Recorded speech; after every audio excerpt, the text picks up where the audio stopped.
At 92, Clint Eastwood had already lived through decades that most people only hear about secondhand. His life had been full, loud when it needed to be, demanding when it had to be, and for a long time, unstoppable. People saw strength when they looked at him. Not the kind that needed explaining, but the kind that simply existed. The kind that didn't ask for attention. The kind that stood firm and moved on. For years, strength had been his language. He didn't talk much about how he felt. He didn't need to. Or at least that's what he believed. This story isn't about movies. It isn't about awards. It isn't about fame. It's about what happens when a life built on momentum finally slows down. There was a time when days blended together in a way that felt productive. Wake up. Work. Decisions. Responsibility. Repeat. The world rewarded that rhythm. It praised endurance. It respected consistency. And for a long time, that rhythm made sense. There was always something to do, somewhere to be, someone depending on you to keep going. When life moves that fast, you don't stop to ask questions. You don't examine feelings. You don't sit with uncertainty. You push forward because forward feels safe. Forward feels useful. Forward feels like purpose. And so he moved forward. Years passed in motion. One project led to another. One commitment replaced the last. The days were full, and the nights came quietly. When exhaustion finally arrived, it felt earned. Rest wasn't reflection. It was recovery. Just enough to start again the next morning. That kind of life doesn't leave much room for stillness. Stillness is where questions live at that stage of life. Silence wasn't comforting. It was inconvenient. Silence meant thinking, and thinking meant slowing down. So the noise stayed. Work filled the space. Responsibility filled the gaps. Achievement filled the calendar. People admired that. They still do. But admiration doesn't ask how you're doing. It assumes you're fine. And for a long time, he was. Or at least, he didn't notice when that stopped being true. The body was strong. The mind was sharp. The routine was familiar. Nothing felt urgent enough to change. The idea of slowing down seemed unnecessary, almost indulgent. There would be time later, he told himself. Time to sit. Time to reflect. Time to address the things that didn't fit neatly into his schedule. Later always sounds reasonable when you believe you have plenty of it. But time doesn't move in straight lines. It moves quietly, cutting corners when you're not paying attention. One day you look back and realize entire chapters passed without you noticing when they ended. The first sign wasn't dramatic. It never is. It was subtle. A morning that felt quieter than usual. An evening that lasted longer than it used to. A moment where the phone didn't ring, and you noticed at first it felt like relief. Fewer demands, less pressure. Space to breathe. But space has a way of revealing what you've been avoiding. When the calendar empties, the mind fills. He had spent so many years being needed that he didn't realize how much of his identity was built on that need. Being useful had always felt like purpose. Being relied on felt like connection. When that reliance faded, something else took its place. Silence. Not peaceful silence. Not restful silence. The kind of silence that waits. That asks questions without words. That reminds you of things you never dealt with because you didn't have time. At 92, you don't wake up chasing ambition. You wake up counting mornings. You notice how your body feels before your thoughts even arrive. You notice how the day stretches differently now. Slower, heavier, more deliberate. You sit longer before standing. You pause longer before speaking.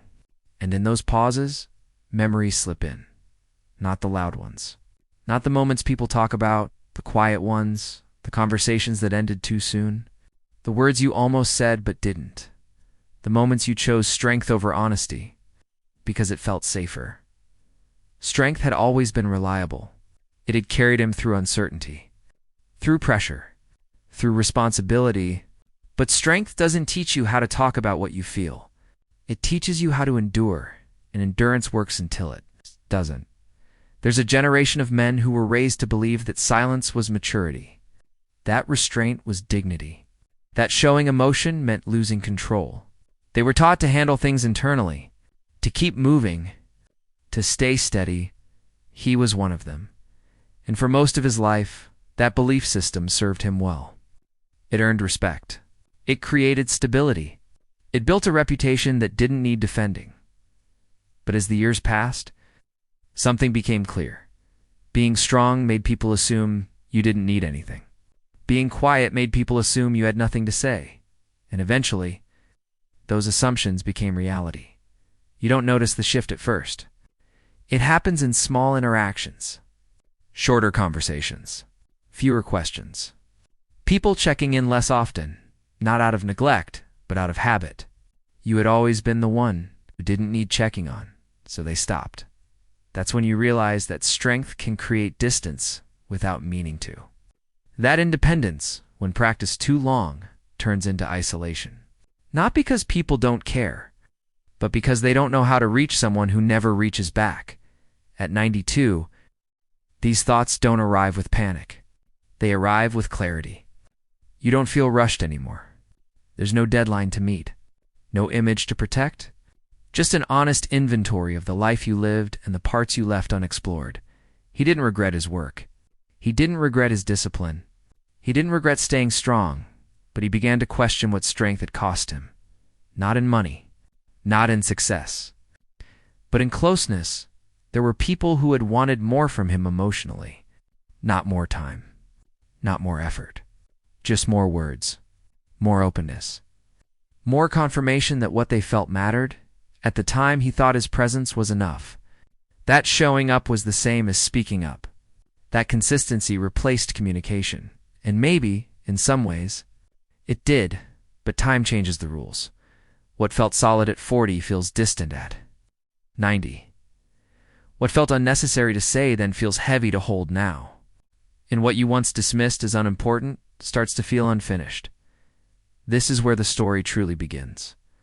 Not with regret, not with sorrow, but with awareness, the awareness that a life can be full and still have empty spaces. That strength can protect you and still keep people at arm's length.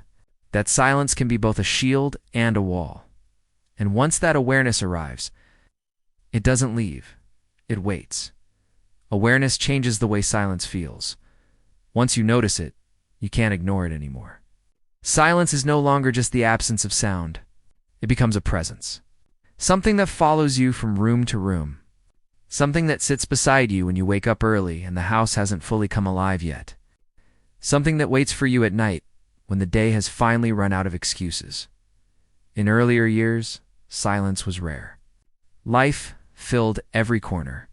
Voices, schedules, responsibilities, expectations, even exhaustion felt productive.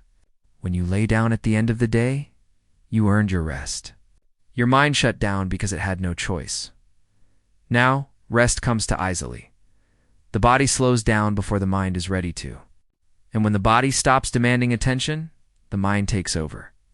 It begins revisiting moments you never gave enough time to when they first happened. Not the big moments, not the milestones, but the quiet exchanges that seemed too small to matter at the time, a look that lingered, a sentence that trailed off, a question someone asked that you answered too quickly or not at all. At 92, memory works differently. It doesn't bring things back in order. It doesn't follow logic or importance. It brings back what was left unresolved. You remember people more than events now. Their faces, their voices, the way they waited when they spoke to you as if giving you space to say something more. Something you never said? You weren't cruel? You weren't careless. You were just quiet. And for most of your life, that quiet felt like control. Silence was safer than saying the wrong thing. Silence kept things simple. Silence avoided conflict. You learned early on that words once spoken couldn't be taken back. So you chose them carefully. Sometimes too carefully. Sometimes not at all. You told yourself that actions mattered more, that being there was enough. That showing up proved everything that needed to be proven, and maybe in your world, that was true. But other people live by different rules. Some people need to hear things said out loud. They need reassurance, confirmation, not because they doubt your intentions, but because silence leaves too much room for interpretation. You didn't understand that at the time. Or maybe you did, but didn't know how to respond to it. You were built for endurance, not explanation. For reliability, not vulnerability. So you stayed the same. Years passed and the world changed around you. Conversations became more open. Emotions became less hidden. People spoke more freely about what they felt, what they needed, what hurt them. You watched that shift from a distance, not with judgment, not with resistance. Just with unfamiliarity. It felt like a language you were never taught. One you could understand when others spoke it, but struggled to use yourself. You listened. You nodded. You stayed quiet, and silence once again felt easier. But silence doesn't disappear when you need it to. It stays. It builds. It turns into something heavier over time. There's a specific kind of regret that doesn't come from mistakes. It comes from moments that ended without clarity. Relationships that drifted instead of breaking. Conversations that never happened because no one pushed hard enough to start them.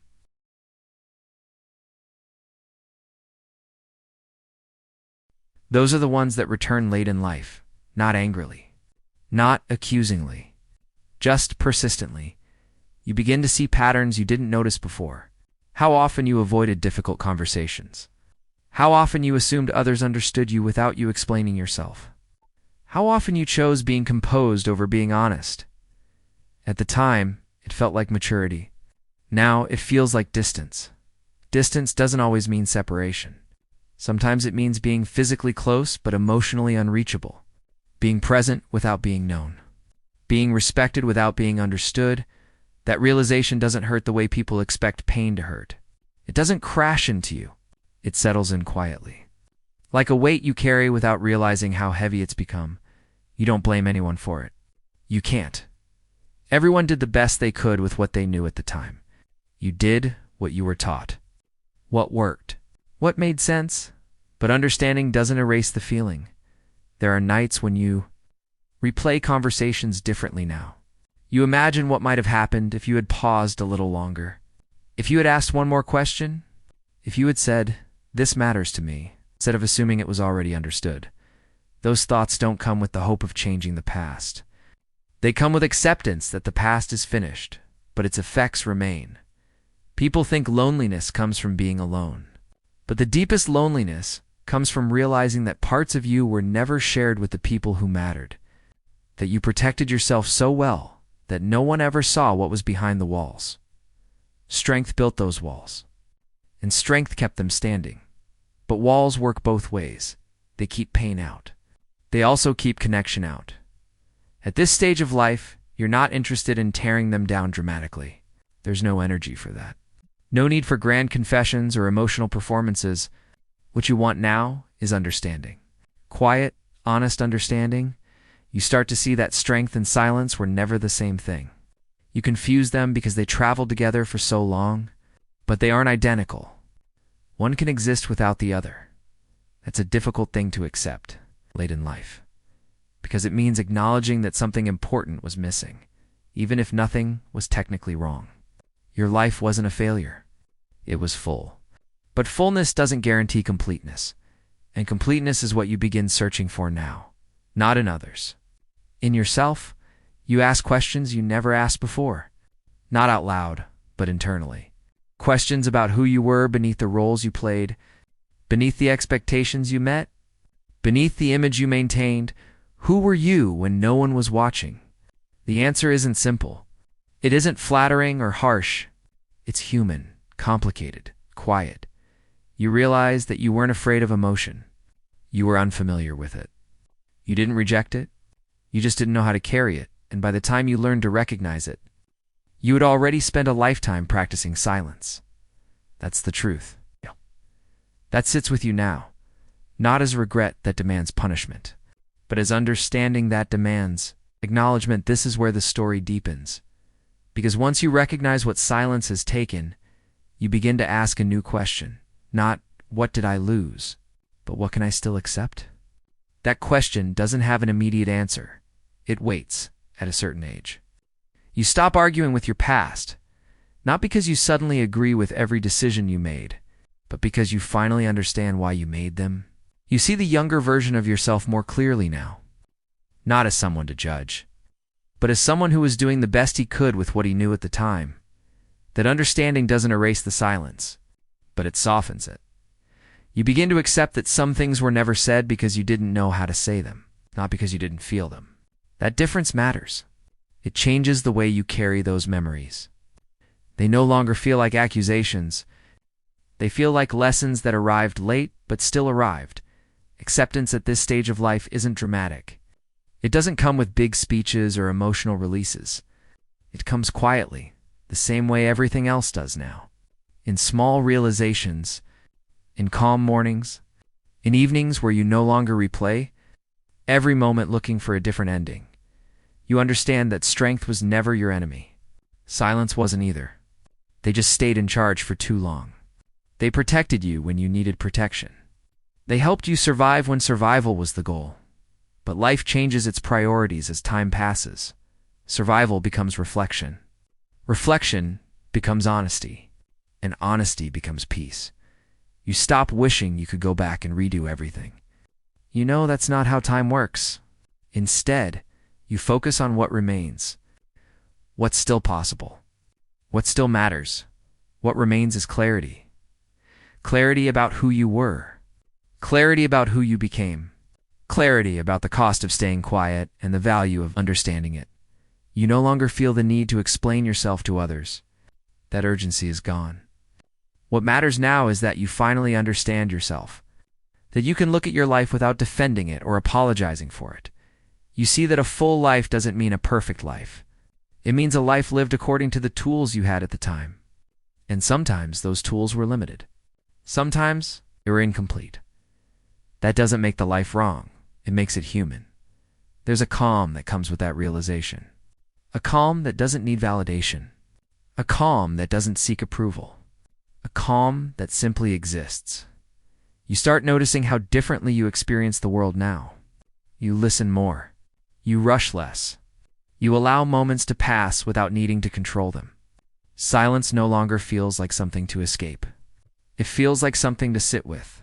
And in that silence, you don't feel empty anymore. You feel complete enough. Not because everything was said.